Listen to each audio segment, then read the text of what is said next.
water's ready. Today we're making holy water from Delicious in Dungeon. I figured out how to give it that magical anime glow. But if holy water is a weapon of destruction, does it mean that it tastes like one too? Let's find out. Lately, I've been hearing noises upstairs. And no one else is at home.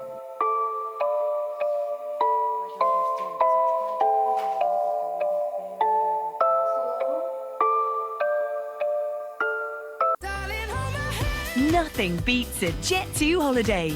And right now, you can save £50. Yeah, fuck that. Well, time to get religious. Let's make some holy water.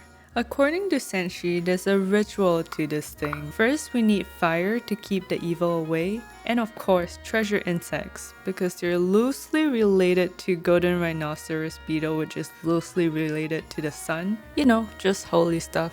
And we can't forget the booze. Alcohol to kill 99% of bacteria and bad stuff. Salt, which seems to work in most horror movies. Sugar, because it looks like salt. And make sure to dump a bunch, just to be safe. Some herbs, cause why not? And dried slime guts. Now just give it a good mix.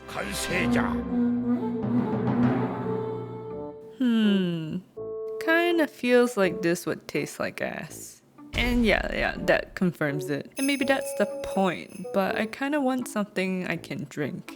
So let's fix this. We're swapping the herb out into butterfly pea flower. A spoonful of this dried and hot water will give us that deep blue color. And hey, to make holy water, you've gotta boil the hell out of it, right?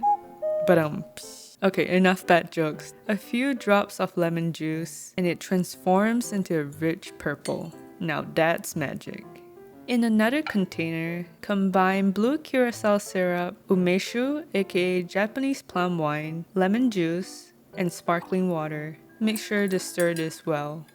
Combine this in your fanciest glass with ice, a little bit of shimmer powder, and gradually layer in the purple butterfly tea. Garnish with mint or a weed from your backyard, and there you have it. Holy water from Delicious in Dungeon. Tastes kinda like something you would drink by the beach. It's a bit plummy, a bit tart from the lemon, and you get a tinge of the orange peel flavor from the curacao syrup. I actually really like it. But more importantly, we have to go test how effective our holy water is. I guess I won today, bitch. Huh? Wait, why is it so cold? This kinda looks like slushy. Can we eat it? This might look like the most beautiful rainbow ice cream, but wait until you learn what it's actually made of.